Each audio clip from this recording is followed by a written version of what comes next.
PodcastCoug Season 2, Episode 5. You're listening to the PodcastCoug Radio Network with your host, James Laurie. The PodcastCoug is your weekly Coug On Demand show featuring all things Cougs and Washington State Cougar football. And now, here is your host, PodcastCoug. Hello, everybody. Welcome back to the PodcastCoug. I am James Laurie, the PodcastCoug, and we are in Season 2, Episode 5.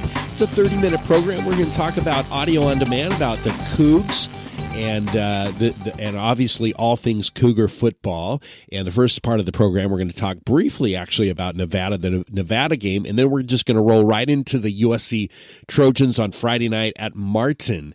So welcome back again. You can find us all over the internet as far as the PodcastCoug is on iTunes and TuneIn, Stitcher, YouTube, Twitter, SoundCloud, Google Play, iHeartRadio. And make sure you subscribe, and then you're going to get the episodes automatically coming to your desktop or your phone. So, hey, welcome back another week. Here we are in Nevada. We're going to talk briefly on Nevada. The first segment is really, we're talking again about the previous game.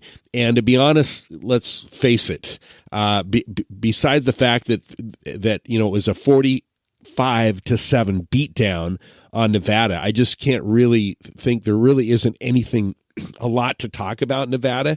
I mean, except for that 45-7 beatdown. 97 points were scored in the past two games. Nevada just scored 7 points, and we had our backups in the final minutes of the game, and it would have been except for our backups.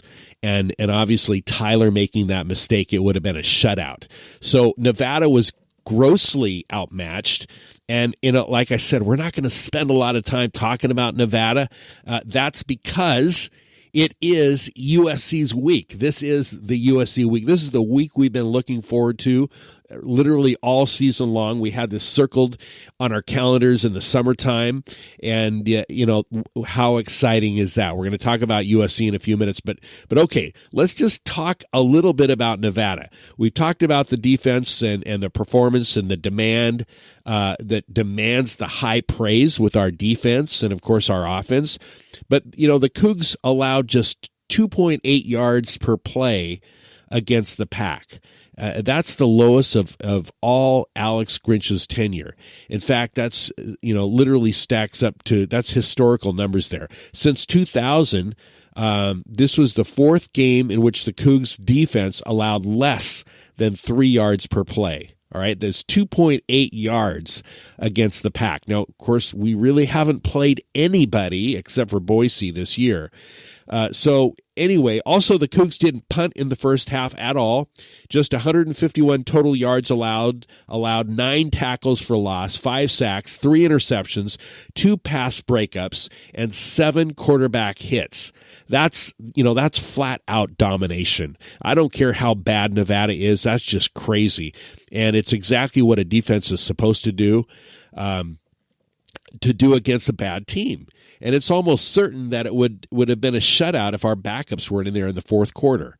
Nevada was totally outmatched. Hercules was great right out of the start. The first 2 plays against Nevada, the defensive line was getting action. Luke was getting confident. Luke was getting in the rhythm.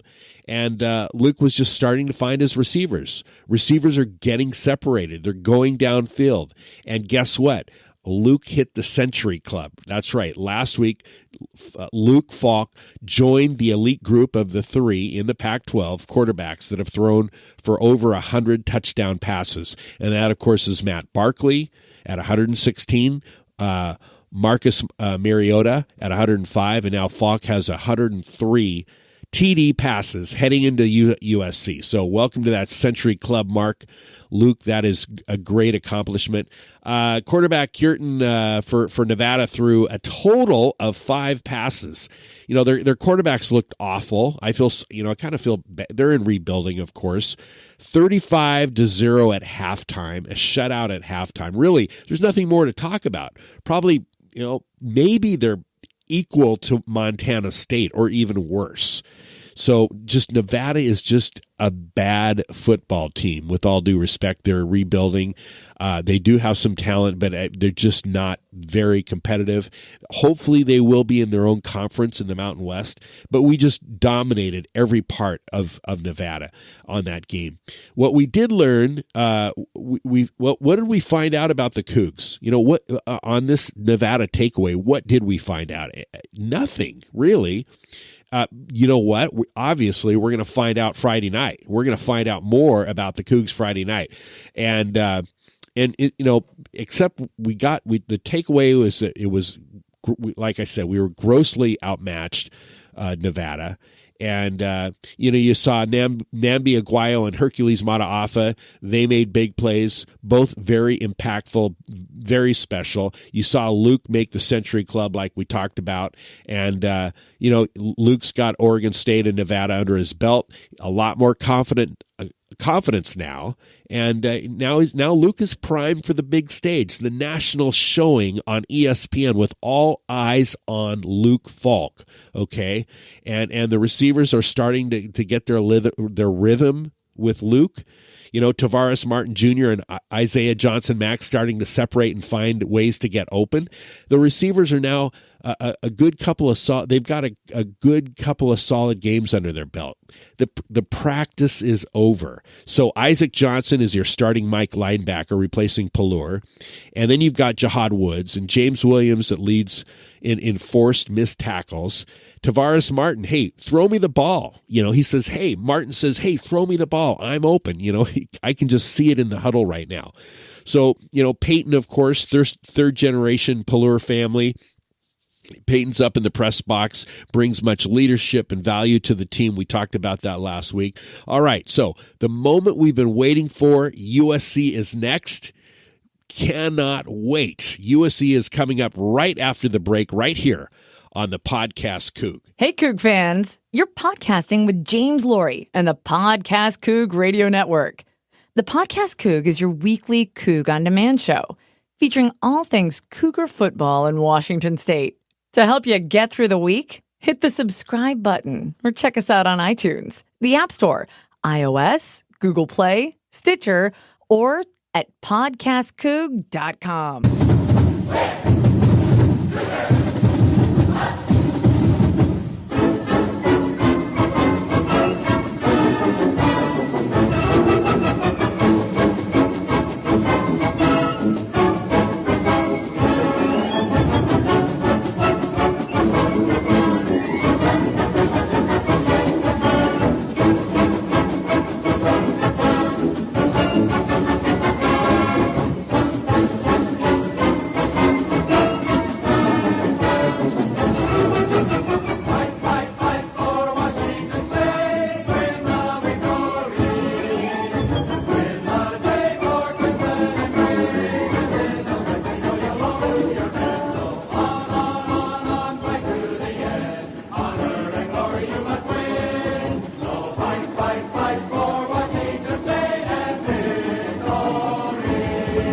Everybody, welcome back to the second segment of the Podcast Coug. I am James Laurie, and this is the second half of Season 2, Episode 5, the USC game, Friday night, 7:30 kick. Hey, this is the weekend we've circled on our calendar since the schedule came out months ago. We knew SC would really be highly ranked, right? We knew the Cougs could win its first 4 games. And consequently, we knew if both teams did what they were supposed to do in the first couple of months, that there would be a huge clash. And here we are, Friday, primetime matchup for the entire nation watching on the country's premier sports network. We knew this could be huge, and now it is. It's here. Number 16, the Cougs, 4-0, against number 5, USC, 4-0. The series, by the way, are you ready? You know the series. 58, 9, and 4. That's right. That's 58 wins.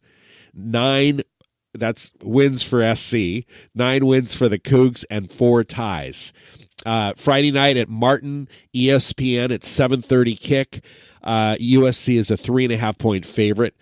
Last week, the Trojans are coming off a 30-20 win over Cal, and SC won on the strength of the second half. After going into the locker room, the score was tied 13-13 at halftime.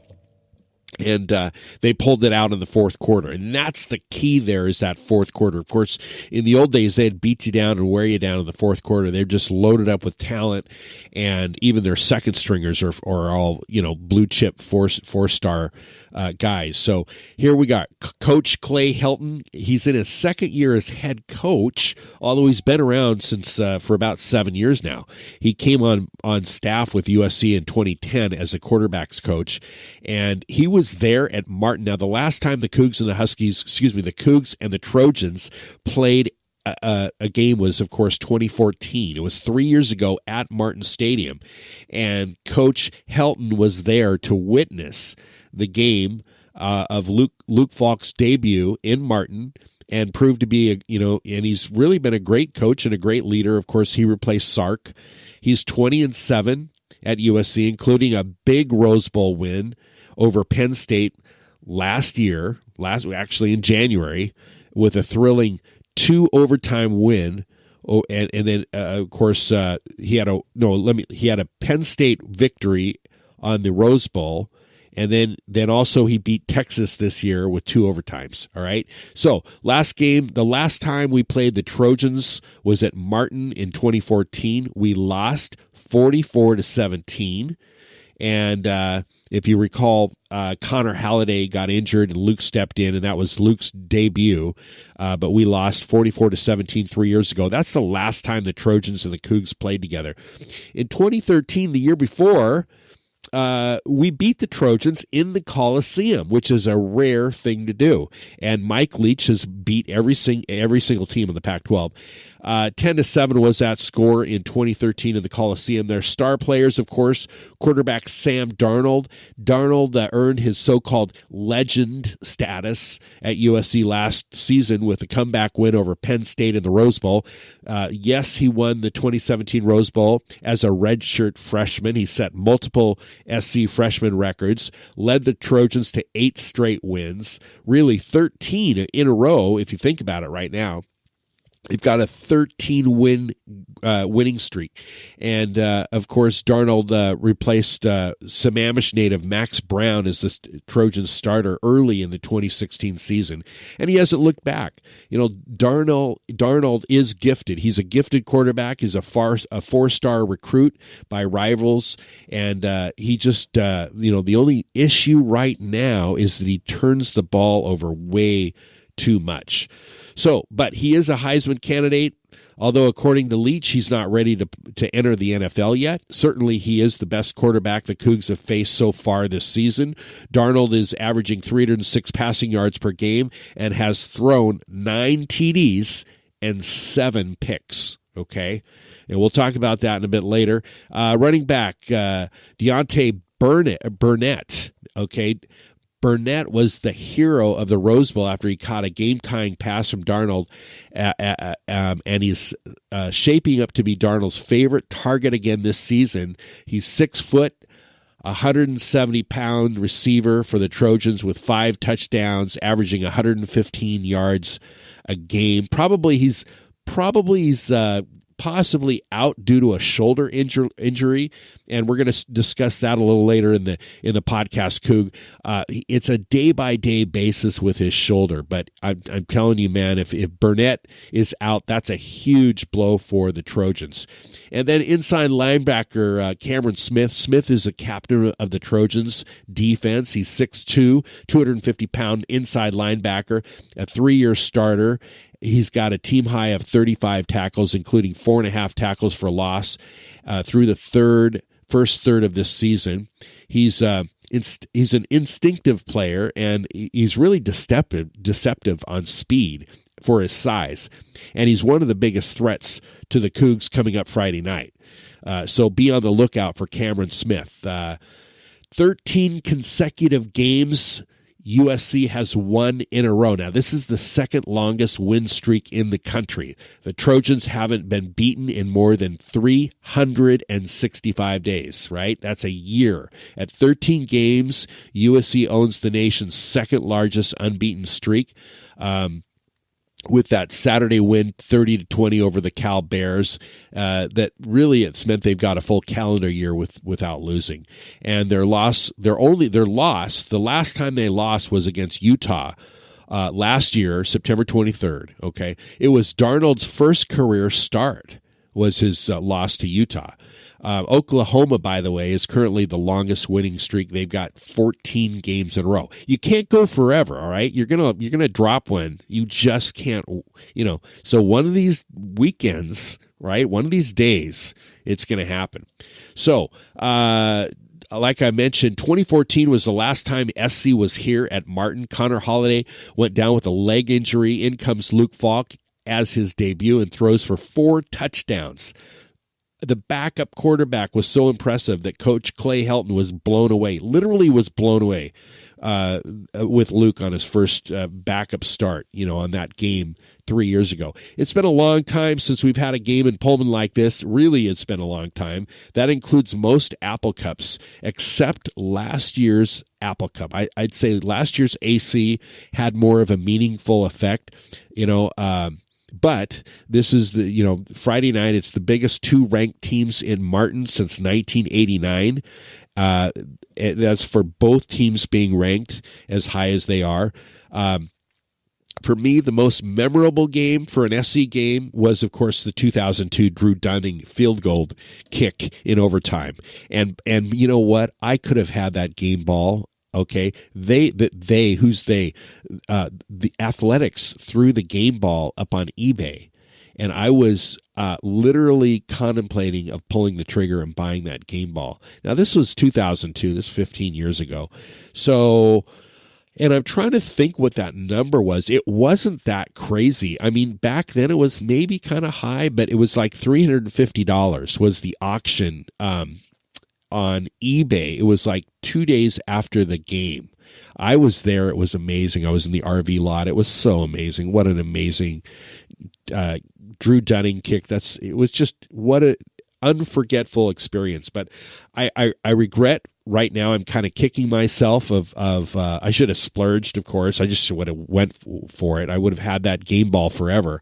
And crazy that I didn't go for it. I'm obviously kicking myself today because that ball is gone. But anyway, so that was funny. Hey, we need 60 minutes of discipline, right? And we can't, what happened to Cal last weekend? They slipped up in the fourth quarter. They didn't recover. Once you let up with the USC, you're not going to recover, not with their offense, not with their talent, right? People have said, I've watched USC play against Western Michigan, Stanford, and Cal, and they're unimpressive. They look beatable. Well, Friday night's game has implications that can't be understated at all. The last time the Cougs started a football season with 4 wins and no losses, George W. was in the White House, first year on his presidential term. And I can't believe it's been that long, frankly, since we've been ranked that high. I mean, that seems a long time ago. Of course, we know that USC is a 3.5-point favorite, and they're supposed to give the Pac-12 its best chance, the best spot at the college football playoffs this season. Personally, I think the Huskies are a better team. We will see after this weekend on who is the best in the Pac-12. Cal had a few chances to upset USC last Saturday in Berkeley, but the Bears self-imploded, throwing 4 interceptions and losing 2 fumbles in a 10-point Trojans win. And that's a huge morale boost for Washington State fans who know that the Cougs are much better than Cal in most categories, certainly not as turnover prone.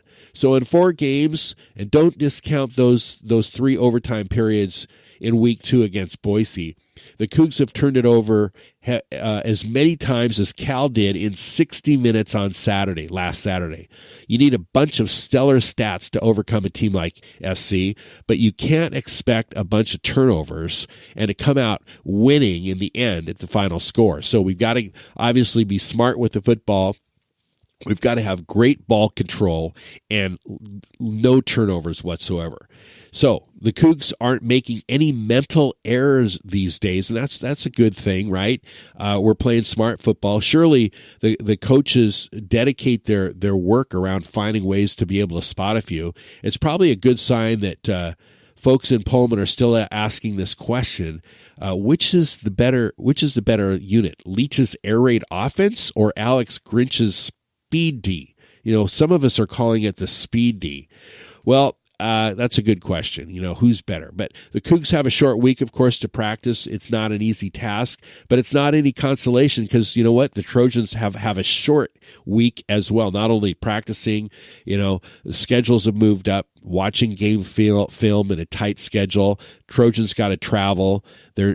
So it's this 1 day early makes it really challenging for both sides, especially for the Trojans. And the SC has strong front lines. They definitely have size advantages over the Cougs. Across the offensive line, USC averages 6'4", 301 pounds. And our defensive line, comprising of Daniel Aquali and Nambi Aguayo and Hercules Mataafa, we average 6'2", 264. So we're quite a bit smaller, really, but we're faster, I think. So remember, USC scuffled and were not explosive at home against Western Michigan on their opener. They had some burst with Stanford. I think they don't look like a top 10 team, personally. I really don't. Not a top 10 team. I think the Cougs look like a top 10 team at times. All right. So that's with my rose colored glasses, right? My crimson glasses. So we're catching SC at the perfect time. They've won 13 games in a row. Friday night, short week, 7:30. They're banged up. The receiver is banged up. Their running back is banged up. Quarterback Darnell isn't looking, he's looking good, but not great. Now, injuries. Let's talk about injuries. Their star wide receiver, Deontay Burnett, might be out. He injured his shoulder. It's a day-by-day situation. 4 games, 34 catches. Deontay did receive an offer, by the way, from the Cougs, but he took USC. All right. Their second receiver, Stephen Mitchell, their number 2 receiver, is out, and it's been difficult to watch USC's passing attack through its first 4 games without wondering where USC might be without receiver Deontay Burnett. So that's a huge blow if Burnett is not going to play on Friday night. He is 13th nationally, the second in the conference in yards receiving. He accounts for about a third of the USC targets, receiving yards and receptions. He accounts for more than half of the team's passing touchdowns. So his status for Friday night against is kind of doubtful, but it's, like I said, it's a day by day. Coach Helton said that, like I said, day by day. And so we're going to see what happens with Burnett's status when it comes Friday night. So USC has been hit hard by injuries. We talked about Stephen Mitchell, and he's out with a groin injury. Their slot receiver, Velos Jones Jr., was also out because of an unspecified injury. And then outside linebacker, Porter Gustin is still not near to a return from his biceps that he tore and a broken big toe. So he is out. So they're banged up. They're a banged up football team right now. All right. So what are some of the reasons why this game is the most dangerous to USC? From USC's perspective, the pressure is on to keep their winning streak. All right. To keep the winning streak going at 14. And it's hard to do that. The longer SC's winning streak goes on, the closer they are to their first loss, right? And they're beginning to hit the injury bug, all right? And then 6 days, kind of a 6-day layoff going to the most remote location in the United States, right?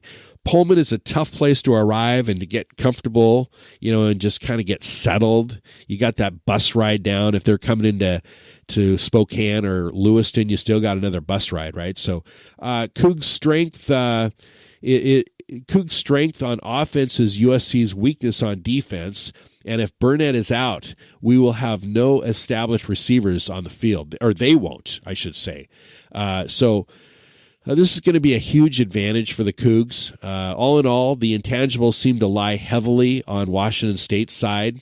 But, the last time that in September that a WSU team hosted another ranked team, I think we briefly talked about that. 1989 was when two ranked teams came into the month of September. Before that, it was 1952. We talked about in 2002, the first weekend of October. Both teams were ranked in the mid-teens, but that was the month of October. So the Trojans are up, top 5 team with a Heisman candidate quarterback, their eyes fixed squarely on the college football playoffs, and we're going to give them a legitimate game.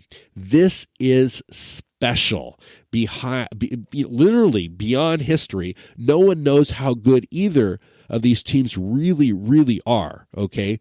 I feel like I have a little better read on USC than Washington State. The Trojans have played a lot of better competition and absolutely been brilliant with their win streak, and one would expect for a team of that level of talent. So they also looked incredibly vulnerable, particularly as Sam Darnold with his 7 interceptions.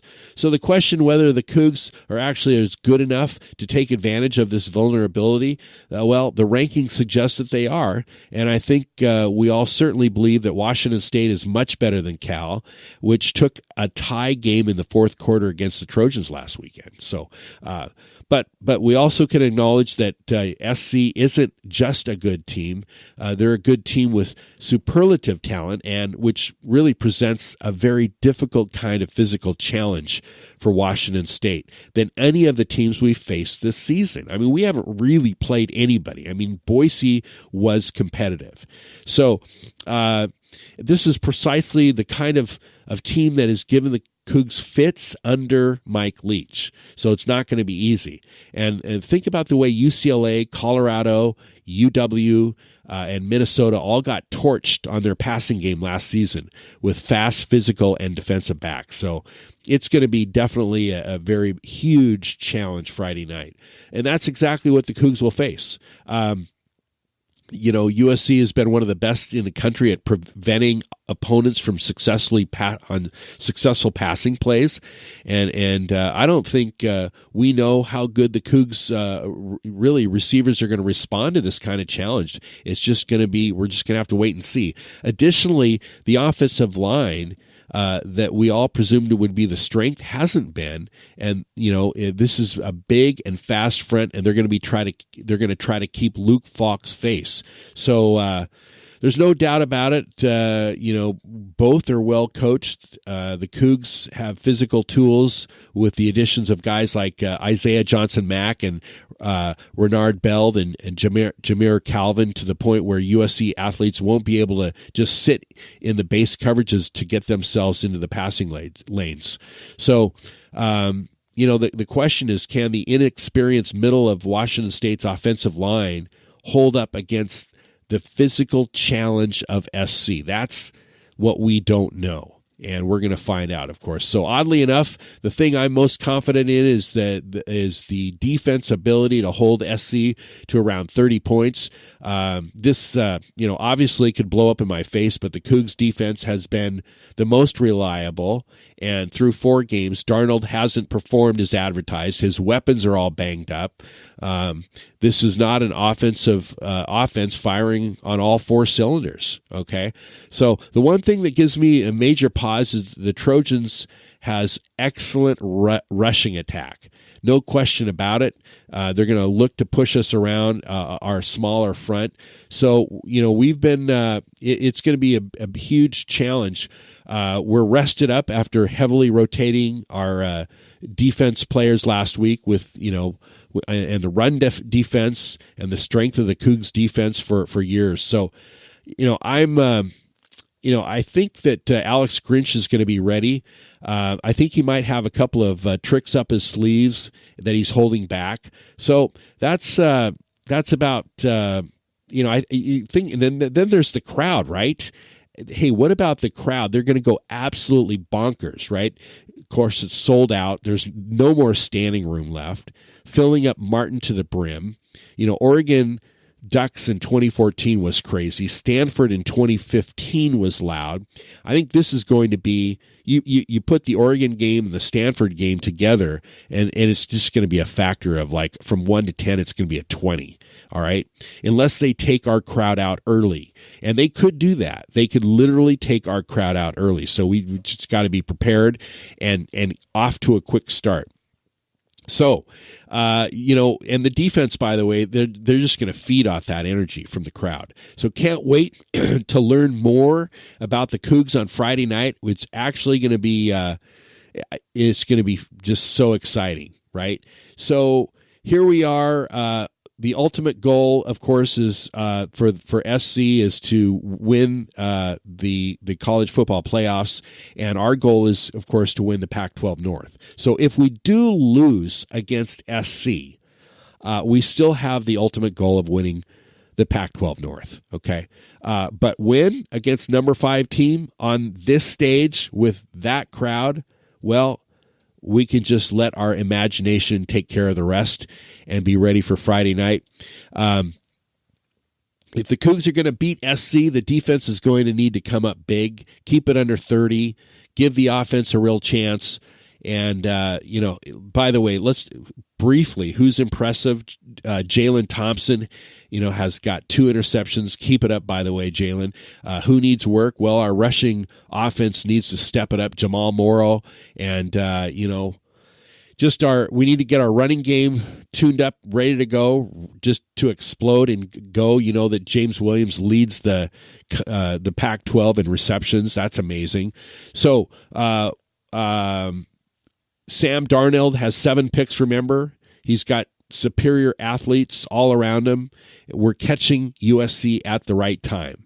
It's a quarterback that throws picks, a running back that's returning from an injury, and a receiver, or actually a couple of receivers that are out. So the crowd should be stoked. The AC last November was more important because of the Pac-12 North Championship against the Huskies and a possible Rose Bowl, but I don't have the same feeling about the SC game that I do with the Huskies. I just feel that this is more of an important game, and the whole country is watching. How about shocking the world on Friday night? So, hey, here's a question. Who, like I mentioned, who's leading the receptions in the Pac-12? James Williams. That's right. Can you believe it? That's so hard to believe. He is the leading receptions guy in the Pac-12, James Williams. It's number 5 versus number 16. It's been since 2001 since we've been 4-0. Number 16th is the highest ranking since 2003. Before the season, every Coug fan said, yes, what if we're 4-0 going into the SC game? Well, it's happened. And I think it's going to come right down to the fourth quarter. The biggest key is the moment at hand, being overwhelmed. Look across, seeing the USC player, a place maybe that you didn't get, that they didn't give you the time of day. You've got a chip on your shoulder. Maybe they didn't offer you a scholarship, and here you are. You're looking straight across them. You're 4-0, and we can't have a slow start. We need to fly around and get some hits. And you can say for the moment, is this too big for me? This is something that I prepared as a Coug my entire career. and I can take the national stage and step up. Bottom line, it's discipline from your quarterbacks. Luke Falk has 14 TDs, 1 interception. Darnold has 9 TDs and 7 interceptions. They have a 13-game winning streak. Who do I think will step up? Well, I think Aguayo, Luvu, or Mata'afa is going to step up. I think if USC puts pressure on Luke Falk, it will be the guys up front putting 3 or 4 guys up front. Luke needs to hit the middle of the field, the dig routes, the Kyle Sweets, and the inside receivers. Again, we are catching them at the right time, and this is so exciting. The timing is perfect. Hey, thanks so much for listening to the Podcast Coug. Be sure to hit the subscribe button. Have a great Friday night, and go Cougs. You've been listening to the Podcast Coug Radio Network with your host, James Laurie. The Podcast Coug is your weekly Coug On Demand show featuring all things Cougs and Washington State Cougar football. This has been a presentation of the Podcast Coug Radio Network. Find us at podcastcoug.com.